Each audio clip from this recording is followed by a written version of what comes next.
welcome to the newest episode of the Reclaim podcast. No one is coming to save you. Don't forget, like and subscribe because it's the only way we get to keep doing this. Hello again. Hello. We're going to talk today about a question that I've gotten a lot from my audience, and I'm sure you've gotten it too. Yep. And the question is, when do you know it's time to let go? And a lot of times I think people come with this question when it comes to romantic relationships, but there's so many places in our life where this becomes a topic. Romantic, relationships with friends, jobs. I was going to say career. Yeah. And I am sorry to inform everyone out there that I don't have the answer for you. We have examples. But there is no one answer. No. It really becomes when you decide to listen to your intuition and understand what is happening in this relationship. What am I holding on to? Am I holding on to the idea of it? Am I holding on to the hope that it will get better or it will change? Am I processing trauma and I'm not aware of it? Am I the problem? Am I the problem? Yes. And sometimes we're the problem. Yes. But this became, there was, I was roller skating a couple of weekends ago with my friend Mo, and Mo is this incredible skater who skated her whole life. And I was doing my spins, and I love to do my little spins. And she is a very technical skater. And so one of the things that I really admire about her is her ability to coach me on, because I'm not a technical skater. I'm just going to throw my body into whatever I see you do and try to do it. And she said to me, when your spin gets out of control, you have to know when to exit. And I know we were talking about roller skating, but I'll tell you. The key to life. It really hit me. And her point, and she said, you can always come back to it, but you have to exit when it goes out of control and then come back to it when you feel more secure, ready, or your body is ready to come back to it. And I don't think she knew what a huge moment that was for me, because it was so not about the spin at that point. Right. And I was thinking about all those times in my life where I have spun out of control, and instead of just pressing the pause, taking a step back and evaluating everything that was happening, I just stayed in the spin. Yeah. I just stayed. And I get so beat up. So beat up. And that moment where you take that step back, you know, the biggest question I get is, when did you know it was time to leave your marriage? Okay, so this is a very vulnerable moment for me. I had a moment where I thought that if I ended my life, it would be easier than leaving the life I had built. And that thought, that intrusive thought with a 6-month-old baby, made me absolutely petrified that I had come to this conclusion that that would be easier than reclaiming my own life and walking away. And so that was my aha moment, that something was drastically wrong. And I talked to my therapist about it. I blamed postpartum. I blamed all of these things. I upped my medication. I thought there was something wrong with me. Yeah. Not that I was stuck in this toxic spin that I had to get out of. Right. And there was another moment that I was watching a video on Instagram, and I saw this girl, and she had climbed to the top of the mountain, and there was a drone shot of her, and she's just looking up at the sky, and she's just so, you can tell she's happy, and you can tell it's not a fake curated moment. It's a real moment of genuine happiness. And I thought, oh, that's nice. I guess I'll never feel happy again, but at least I have a house and a job and a baby and a husband. And it was like smacking myself across the face in that moment. Like, what do you mean you're never going to feel happy again? Why is that acceptable? Right. Why is that okay? You were holding on to that spin. I was holding on to that spin. I was not exiting that spin. We're going to stay and we're going to spin until we're blue in the fucking face, man. Yeah. And so those two critical moments that happened pretty close to each other was my big wake-up call for me that it was time to exit and reevaluate, because there was no way that either one of those solutions was better than coming and finding myself and coming to terms with, this is not the right path for you anymore. Right. I wanted it to be. Yeah, we hold on to things that we have shoulded ourselves into, or that, somehow we think we're going to be chastised or abandoned, or, all of those things. We hold on way too long. And we're taught from a young age that that's what you do. Oh, never give up. Never give up. What are you doing? If you're Irish, you're brought up. That's right. We do not give up on our relationships, not in our family, not in our marriages. We stick it out until the very end, even if it almost kills you. That's what you do.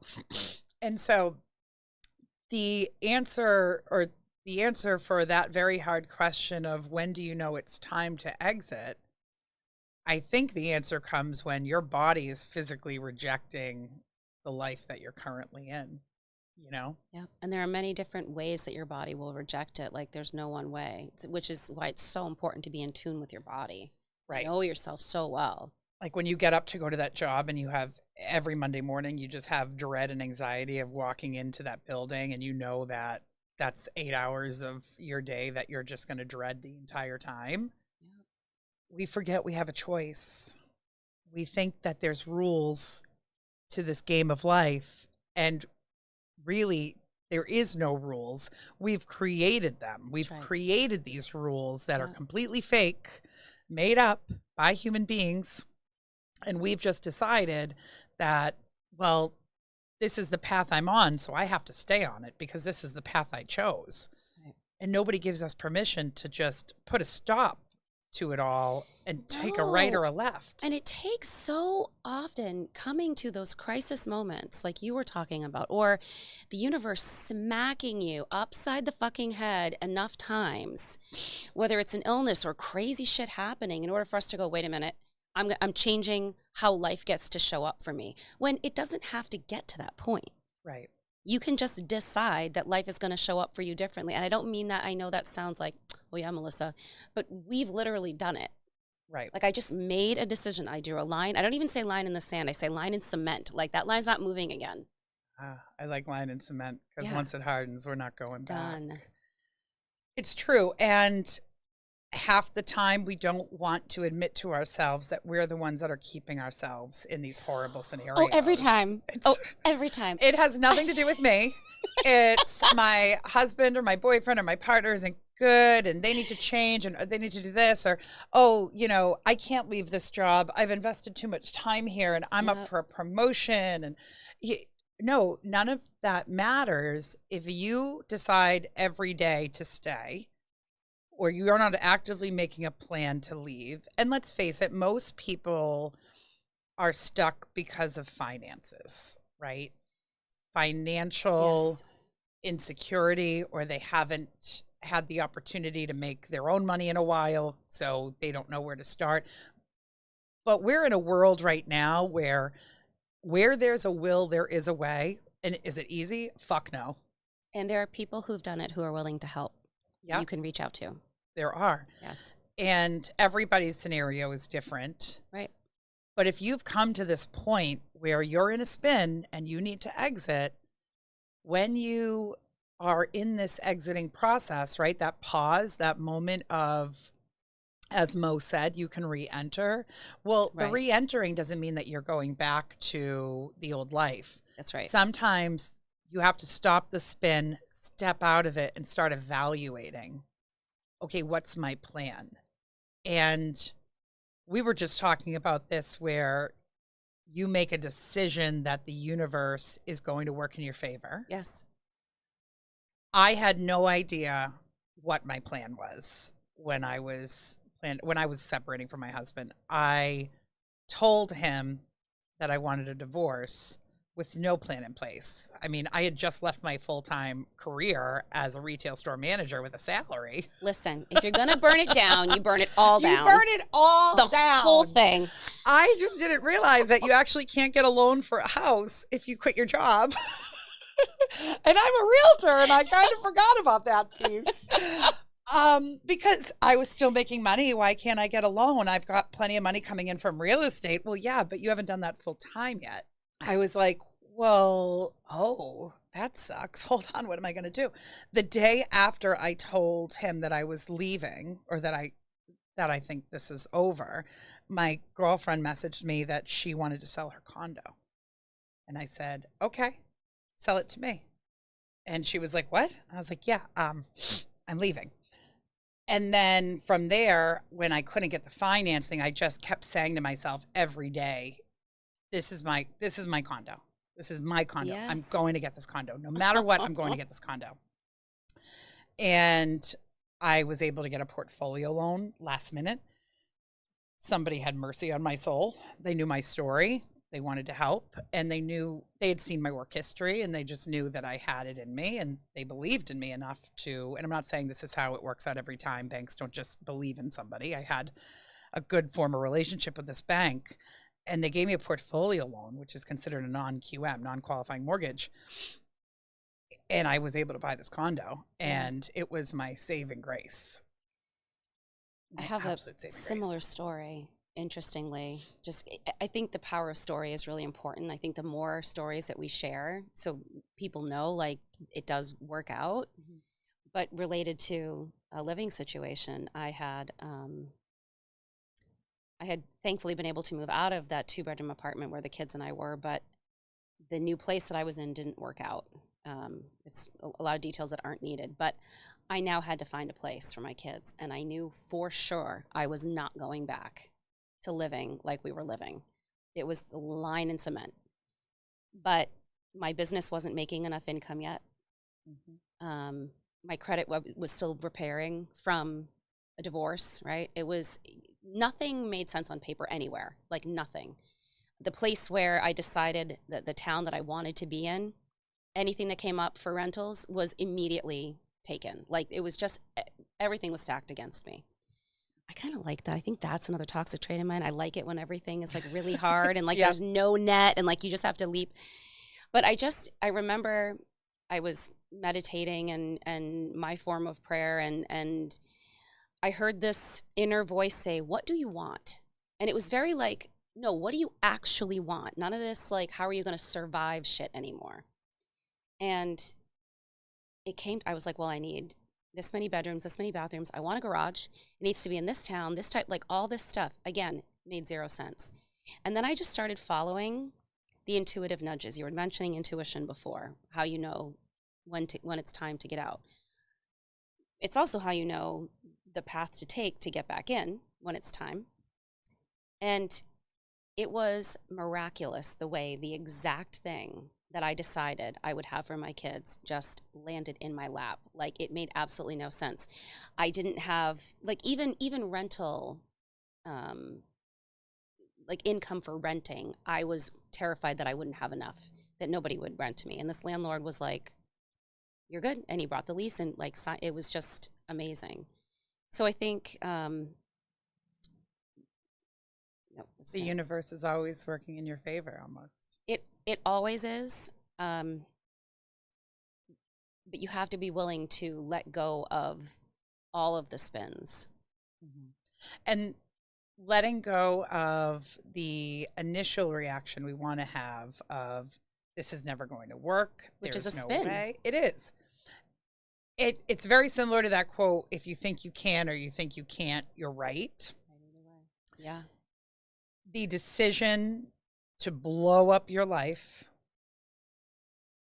in every way, shape, or form, and that's what happens usually when you get to this point of reclaiming yourself. You have to detonate the grenade, because you have to start off with a clear foundation Yes. to rebuild. Yes. And there's a lot of turmoil in that. People are going to get hurt along the way, and not because you want to hurt them, but that is the unfortunate side effect of taking control of your own life, because you're no Yes. longer living to please everybody else. Yes. And as an inherent people pleaser, as a recovering people pleaser, I relapse all the time. You have to be okay with knowing that it gets worse before it gets better. It's like when you decide to purge your house for spring cleaning. Everything comes out of the closets. Exactly what it is. Everything comes out of the cabinets. Everything is everywhere. And it's so overwhelming. And how am I ever going to put the pieces back together? Well, you do it little by little and step by step. And in that process, you let go of the things that no longer serve you. I think one of the biggest realizations for me when I was going through my massive change was realizing how much like retail therapy played into my life when I was sad or depressed. I had 4 closets full of clothes, shoes, bags. And I was going from a 3,000 square foot house to a 900 square foot condo that did not have 4 closets. Right. Right. At first, I was so sad and upset about losing all of these things. But then the more that I actually like got rid of them, the lighter I felt. Oh, yeah. The less there was to take with me. Yes. The less there was to carry with me. And did I need 12 pocketbooks? No, I never even used 11 of them. I always used the same one anyway. So why do I have 12? There is this time that goes by where you start to realize that these things that you thought made you happy were really fillers. And they just filled empty spaces that you didn't know how to fill yourself. So it brings us back to that big question, though, of how to know when to let go. I know that you do a lot of work with intuition. I do. And that's really where you've built your coaching business. It all lands there. No matter what people come to me for, it always lands there. Yeah. Do you think that intuition is something that you feel in like your body, your heart? Is it disconnected from mind? Where do you think intuition plays its biggest role? So I've been interviewing many women about their experiences with intuition, because we all have our unique relationships with our bodies. And everyone's sense of intuition is a little different. But in general, when intuition is a yes, it's an expansive feeling. You feel lighter. You feel more open. It's almost like whatever power, whatever we believe in, is calling to you with this intuitive nudge is like, okay, open up to receive now. Yes, this is what you want to be open to. And when it's a no, it's almost like a contraction, like a click, like a pulling in. Now, some people say that they will hear a voice, like not like they're hearing voices, but like something in their head that will say like, do this or do that. And I think of that as like a flash of insight. And it will come out of nowhere. It makes absolutely no sense. Most of the intuitive impulses we get make no sense. Most of the time, because our minds have created this story about what it should be, what it should look like, what the box is supposed to be. And yeah, go ahead. Well, you just reminded me of a moment that I had back in December of this past December in 2023. And it's so funny. I forgot about this until this very second. So I have been doing the social media thing for a long time, sharing my story. And I was under 2,000 followers I've had Instagram now for how many decades? like 12 years. And I couldn't break 1,700 followers, to save my life. Yeah. And I was getting good feedback on my social, and people were really starting to enjoy the videos and I was sharing feedback that they liked it. Yeah. But it's a lot of work. Yes. It's a whole other job that gets anybody who people ask me, like, you must make so much money off social. Like, yeah, Facebook gave me 24 cents the other day, actually, for 1 million views. So thanks, Facebook. And I've struggled with my relationship with my higher power because I was brought up Catholic, so I don't understand who my higher power is anymore, but I know I have one. Right. Yep. And I got down on my knees and I was like, hey, God, nice to see you again. It's been a while. Please show me that I am on the right path, because I don't know that all of this work is worth it. I am putting myself out there constantly. I'm spending hours and hours collecting content and editing and writing captions and putting myself out there over and over again for 200 views and 5 likes. And what am I doing? Why am I doing this? Please show me. Is this a waste of time, or is there a purpose behind this? Just show me. And I swear there was a voice. There was a voice. And that voice said, keep going, but keep being kind. Like, just keep going, keep being kind, and keep being yourself. Yes. I thought to myself, well, isn't that nice that I heard this voice? But, I'm still doubtful. I'm doubting Thomas over here, right? I'm still a little doubtful. So I had a Christmas party to go to that night. And at that Christmas party, it was a work Christmas party with a bunch of other people in the industry. I would say minimum 10 people came up to me and said, are you Connie? Are you the real escator? Please don't stop doing what you're doing. I love your videos. Oh my God. And I was like, blown away. This is an hour before I'm on my hands and knees begging God to show me, is this the right path? Am I on the right path? Am I doing the right thing? Am I sharing the right message? And I have all of these strangers, some people I know, some people didn't know that they even knew who I was, saying, don't stop. Yeah. I love your message. Don't stop. Your story's great. And then maybe another month or two go by and all of a sudden I'm viral and I have almost 40,000 followers. Like, what if I stopped? What if I had stopped? What if I hadn't listened to that intuition? And mind you, that intuition came with some external validation, and I appreciate that. I appreciate that the universe sent me that as a little kicker. But the voice that I first heard was, no, don't stop. That's right. And every time I've had that bit of self-doubt, every time I've had that moment of, am I doing the right thing? Am I on the right path? My phone rang this morning. Somebody randomly got my number off Facebook. I answer the phone, and of course, once again, I always have a little like nervousness coming in to record, right? Because are people going to do people like what we say? They're going to like us? And the voice on the other end, it was a man. And he said, hey, I just want to tell you that I've been following you for a long time. And I just had to share with you that your story is changing my life. And I think I'm going to make some big changes that I've been too scared to make. I'm just like shooketh. Like, what? Okay. All because I listened to my intuition and I didn't stop. Well, and you thought to ask. Mm-hmm. That not that we have to all the time directly ask. We're talking about getting out of spins and how, we like to stay in them. A really good pattern interrupt is to stop and ask for help. And it doesn't have to be from other people. Truly, the first asking for help is God, higher power, universe, whatever you want to call it, whatever that is for you, is to ask, to have the courage to ask. And then you will get an answer. It was like when I didn't know what to do about the living situation, and I heard so clear, what do you want?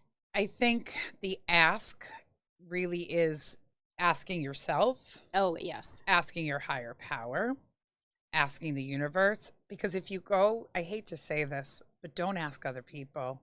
No. Unless they're living a life that you admire and aspire to be. They need to be to be someone that you want to be like. Yes. Because in the past 3 years, I have been told I was crazy for leaving my marriage. I was crazy for recording myself crying and putting it on the internet. I was told no one would ever buy a house for me again. No, I look too unstable. I look crazy. No one's going to trust you. Every time I went and asked somebody else what they thought about my decisions, their answer was, no, don't do that, because that's not their comfort level. And let's not forget the people who will give you their opinions without you even asking. Oh, yes. I've had an ex-husband used to follow my work when I first started coaching and first started sharing, and would say, well, we can't be good co-parents if you continue with this. I never named him. We were not connected in any way. Like, there was no possible. But had I paid attention to that, I wouldn't have helped all the women I've been fortunate enough to help. Right. So you're 100%, like, nobody's opinions. Nope, unless you aspire to be like them. Right. And that was the biggest indicator for me that my intuition was the only thing that needed to lead me. Was every time I asked an opinion of somebody else, because that's what I was so used to doing. I was so used to gathering everybody's opinion around me and then formulating a decision. And when I just started formulating my decisions based on my intuition, and things started to go my way, and things started to play out the way I wanted them to play out, or play out in ways that I never would have imagined them to play out. I would never have imagined sitting here recording a podcast. I know. Talking about my life. Like, that might have been in a wild dream of mine, but not in a realistic dream of mine, because my reality was formed by the opinions of others who didn't understand my vision. This has played such a huge part in my growth and my success, was understanding that, first off, there's nothing wrong if you're somebody who wants to live a simple life and your life is totally okay with being in, this is the box that I live in. I'm happily married and I've got babies and I've got a career I love and everything is perfect, but it's not crazy exciting, but it's perfect for me. Yeah. Well, that's beautiful. Yes. But there are those of us who have these huge, big ass, audacious goals and dreams that some people look at us like, wow, you're a fucking nutbag. Like, why would you want that for yourself? And they don't understand it. And because they don't understand it, they're never going to be able to help you achieve it. Those of us who do have those big, audacious, hairy, scary, you're fucking nuts goals. Like, I know for me, it's always been, I feel like I'm being called. It's not even of me. It's not even like I'm deciding, like, in order to be loved or accepted or I need to do these things. It's always been something I've had to come out of many fucking spins to keep doing this thing that I feel called to. Mm-hmm. Because it's so powerful, I'm being pulled to it, but all of the shoulds and fears and doubts and trauma and everything is all of the spins that I have to get out of along the way to follow it. You want to hear a really funny story? I would love to. Okay. For those who know my mom, they're going to laugh when they hear this. Okay. If you don't know my mom, my impression is spot on, and I promise you this. My mom is old school Irish Catholic from Dorchester. And when I grew up, she would tell me every night, Connie, honey, when you were born, an angel came down from heaven and told me that you were special.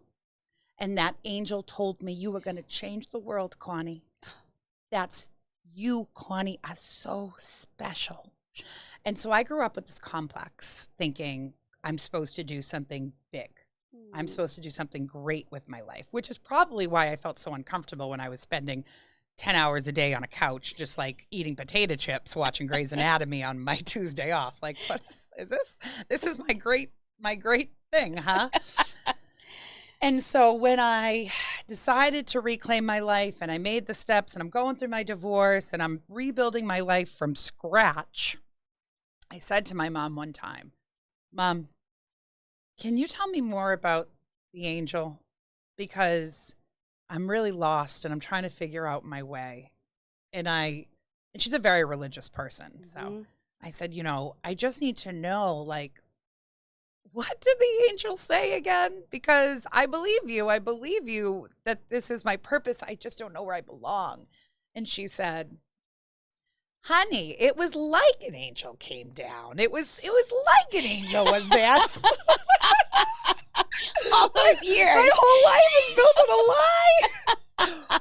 But because I believed it, because she said it with such conviction, and I truly believed that this was my path, I built this entire life around this belief that oh, I guess it was based off of a feeling versus an actual thing happening. But it was her intuition. It was her intuition. But it was so interesting to me. Like at first I was mortified that like, Mom, what? This isn't a real story. This is everything falling apart. Are you kidding? And then I was so grateful that she told me this story since I was a kid, because if I didn't have that insight into like, you've got a purpose, you have something, you're meant for something bigger, you're meant to be a big player in this world, I don't know that I would have believed in myself as much. And sometimes we have to like fake it till we make it, right? Like, oh yeah, you don't just wake up one day and your life is like shining bright and everything is good and golden. Ugh. Well, while you're going through the depths of hell to get there, you have to have this Delulu, right? Delulu is the Salulu, baby. You have to have the Delulu to know that no matter how big that dream is, no matter how audacious that goal is, and no matter how many people tell you you're crazy for wanting that, it's impossible. If you believe it, you will achieve it. And as you're making your exit out of hell, give the demons a little wink. See you soon, baby. See you soon. Love it. I love it too. So thank you guys so much for joining us on this episode of Reclaim. No one is coming to save you. We hope that you like and subscribe, and we can't wait to see you again. Love you guys. Love See you soon. you.